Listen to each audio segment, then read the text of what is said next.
अस्सलामुअलैकुम, मेरा नाम हफीज़ हैदर है और मैं क्लिनिकल साइकोलॉजिस्ट हूँ। आज मैं बात करने जा रहा हूँ कि स्किज़ोफ्रेनिया के इलाज को कैसे मुमकिन बनाया जा सकता है। बहुत सारी ऐसी फैमिलीज़ हैं जो स्किज़ोफ्रेनिया के इलाज को लेकर जो है बहुत ज़्यादा परेशान हैं। उनको जो है एक्चुअल में मालूम ही नहीं है कि स्किज़ोफ्रेनिया के इलाज जो है कैसे पॉसिबल है। बहुत सारी ऐसी फैमिलीज़ हैं जो अपने पेशेंट को जो है सिर्फ़ और सिर्फ जो है मेडिसिन के ऊपर रखती हैं, सिर्फ मेडिसिन के एक पोल के ऊपर जो है वो फोकस कर रही होती है, जबकि दूसरा जो पोल होता है वो होता है साइकोलॉजिस्ट। और वो जो फैमिलीज़ हैं जो एक पोल को जो है बहुत ज़्यादा तरजीह देती हैं और पेशेंट को जो है मेडिसिन मुसलसल खिलाती रहती हैं, तो वो जो है एक टाइम ऐसा आता है जहाँ मेडिसिन जो है अपना काम करना छोड़ देती है और पेशेंट जो है दोबारा से रिवर्स कंडीशन में चला जाता है। क्योंकि वो जो फैमिलीज़ होती हैं जब वो पेशेंट की मेडिसिन लेकर जाती हैं तो दोबारा से एक ऐसा टाइम आता है कि पेशेंट के ना दोबारा से शक व शुबात आ जाते हैं। पेशेंट जो है मेडिसिन खाना बंद कर देता है। पेशेंट को वो दोबारा से कानों में आवाज़ें आना शुरू हो जाती हैं, चीज़ें नज़र आना शुरू हो जाती हैं, ऐसे लगता है जैसे मुझे जहर दी जा रही है, जिसकी वजह से वो मेडिसिन नहीं खाता। और जिसकी वजह से जो है मज़ीद जो है वो जब साइकियाट्रिस्ट से कंसर्न करते हैं तो वो जो है मेडिसिन के अंदर चेंजेस करते हैं और उसकी बिना पर जो है जब दोबारा से वो एक्टिव सिम्टम्स होती हैं वो कंट्रोल हो जाती हैं। तो वो फैमिली सिर्फ़ और सिर्फ जो है साइकियाट्रिस्ट के साथ कांटेक्ट करती है, साइकियाट्रिस्ट के साथ ही वो जो है अपने पेशेंट का इलाज जो है कंटिन्यू करती हैं। तो ऐसी जो फैमिलीज़ होती हैं इनके जो पेशेंट होते हैं सिर्फ़ और सिर्फ जो है अपनी डेली रूटीन बड़ी मुश्किल से कंप्लीट कर पाते हैं। अपनी डेली रूटीन के जो टास्क होते हैं वही सिर्फ़ और सिर्फ अचीव कर पाते हैं। अपनी जो सेल्फ़ केयर होती है सिर्फ वही अपनी सेल्फ़ केयर रख पाते हैं, इससे ज़्यादा कुछ नहीं कर पाते। या कम्युनिकेशन स्किल्स जो हैं उनके थोड़े से बेहतर होते हैं, इसके अलावा उनके जो अपने जो लाइफ के गोल्स होते हैं वो नहीं होते। और फैमिली के जो गोल्स होते हैं, जो विशेस होती हैं पेशेंट को लेकर, वो भी जो है ख़त्म हो जाती हैं।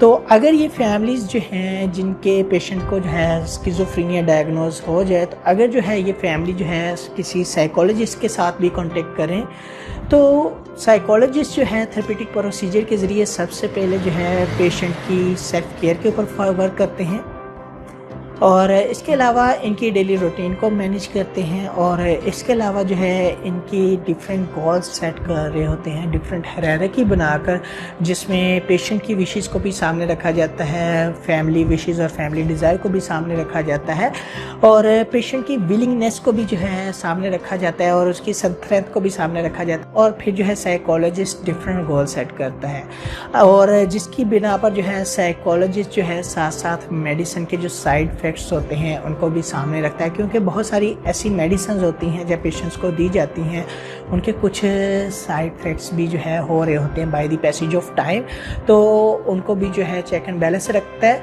तो जो पेशेंट जो है साइकियाट्रिस्ट और साइकोलॉजिस्ट दोनों को साथ लेकर जो है अपने ट्रीटमेंट को कंटिन्यू करते हैं, उन पेशेंट्स के अंदर जो है बहुत ज़्यादा अच्छे चांसेस होते हैं रिकवरी के। वो जो पेशेंट है वो एक ऐसी ज़िंदगी गुजार रहे होते हैं जैसे एक आम इंसान अपनी ज़िंदगी गुजार रहा होता है।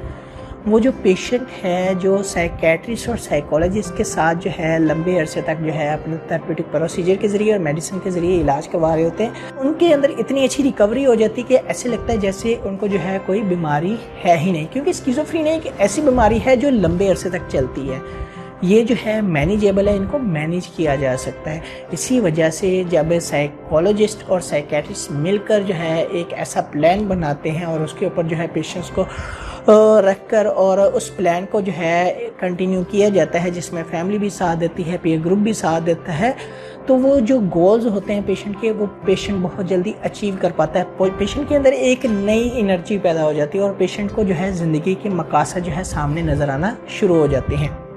और जो फैमिली जो है सिर्फ़ और सिर्फ जो है मेडिसिन को तरजीह देती हैं, वो सिर्फ़ और सिर्फ पेशेंट जो है एक घर के अंदर महदूद होकर रह जाती हैं। उनका जो सोशल सर्कल है वो ख़त्म हो जाता है। सिर्फ वो पेशेंट जो है अपनी सेल्फ़ केयर के ऊपर जो है मुनहज़र हो जाते हैं और उनकी जो डेली रूटीन है सिर्फ़ और सिर्फ वही जो है फोकसेबल होती है। और जो फैमिली जो है ट्रीटमेंट को लेकर बहुत ज़्यादा कॉन्शियस होती हैं, उनको चाहिए कि वो जो है साइकोलॉजिस्ट और साइकियाट्रिस्ट दोनों को जो है साथ मिलाकर जो है अपने पेशेंट के लिए जो है उसकी लाइफ के गोल सेट किए जाए, उसके ट्रीटमेंट के लिए विलिंग हो, ताकि पेशेंट का इलाज जो है मेडिसिन से भी हो सके और थेरेप्यूटिक प्रोसीजर के ज़रिए भी हो सके, ताकि उनका पेशेंट जो है अपने घर की बाउंड्री से बाहर आए, अपनी सोसाइटी में जो है अपने आप को जो है इंट्रोड्यूस करवाए और वो जो है एक नॉर्मल इंसान की तरह अपनी ज़िंदगी गुजारे।